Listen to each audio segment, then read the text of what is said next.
Energy and environment ESC non tech paper में बहुत ही स्कोरिंग सब्जेक्ट है और आपके सिलेक्शन प्रोसेस में इंपॉर्टेंट रोल प्ले करेगा। डियर फ्रेंड्स, स्वागत है आप सबका एस ऑनलाइन प्लेटफॉर्म पे। मैं Prakash Chandra Singh, faculty for energy and environment.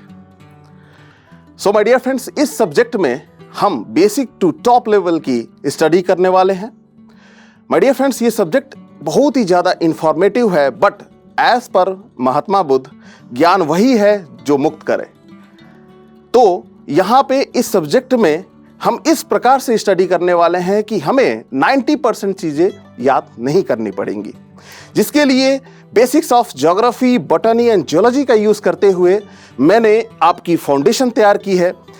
उसके बाद एक लेवल एग्जाम से एक लेवल ऊपर की एनालिसिस करने के लिए मैंने सिविल सर्विस के क्वेश्चंस को भी सॉल्व कराया है। बात करते हैं सब्जेक्ट के वेटेज की।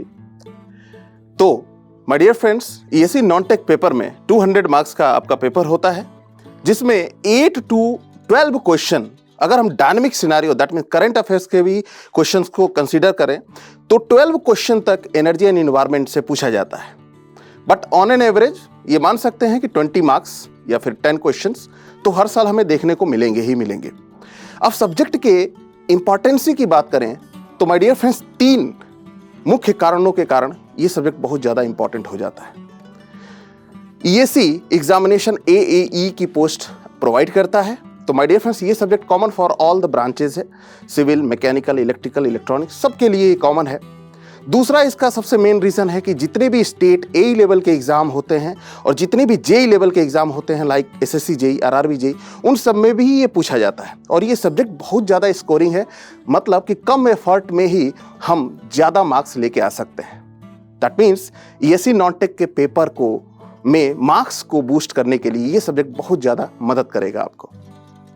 और एक सबसे ज़्यादा इंपॉर्टेंसी सब्जेक्ट की ये है कि माय डियर फ्रेंड्स, सिलेक्शन के बाद भी ये सब्जेक्ट आपको मदद करता है।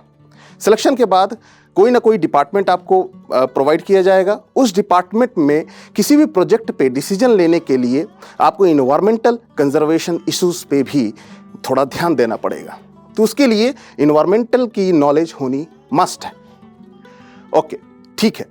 अब इस सब्जेक्ट की सिलेबस की बात करें तो माय डियर फ्रेंड्स, मैंने जैसा आपको बताया, कुछ भी आपको याद नहीं करना है।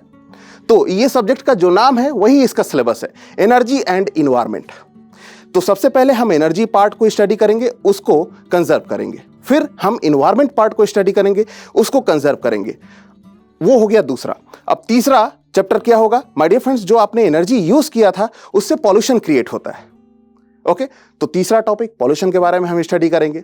ओके, अब ये पॉल्यूशन जो क्रिएट हुआ है वो इन्वायरमेंट पे असर डालेगा, राइट? तो उसके लिए हम climate change, degradation, ozone depletion, global warming, इन सब बारे में बात करेंगे। फिर पांचवा एक टॉपिक आता है EIA, that means environment impact assessment, and last में एक मिसलिनियस थोड़ा सा। तो माय डियर फ्रेंड्स, ये तो है इसका सिलेबस। ओके, अब हमारा सर अप्रोच क्या होगा? तो माय डियर फ्रेंड्स, इस सब्जेक्ट को हम chapter wise, topic wise 5 part में स्टडी करेंगे। सबसे पहले हम बेसिक लेवल की स्टडी करेंगे, उसके बाद एडवांस लेवल की हम स्टडी करेंगे। ये हमारा बेस, एक फाउंडेशन तैयार होगा। उसके बाद हम dynamic scenario that means current issues पे बात करेंगे, राइट? फिर हम ईएससी PYQs को सॉल्व करेंगे और कॉन्फिडेंस को एक लेवल बूस्ट करने के लिए, अपने ऊपर थोड़ा सा भरोसा पाने के लिए हम सिविल सर्विस के भी क्वेश्चंस को सॉल्व करेंगे, टॉपिक टू टॉपिक वाइज। यही वो समय है जिसमें कड़ी मेहनत, संघर्ष करके आप खुद को साबित कर सकते हैं। हर एक सफर की अपनी एक डिमांड होती है दोस्तों।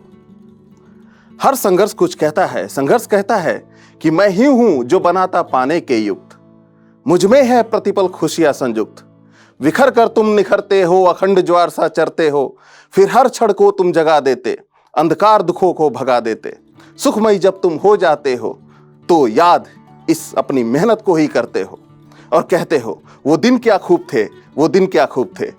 मेहनत को जोड़ा प्रतिपल, प्रकाशमयी हुआ अब कल। तो मेरे साथियों, मिलते हैं एस ऑनलाइन प्लेटफॉर्म पे। Just burn the desire of fire and work for integrity.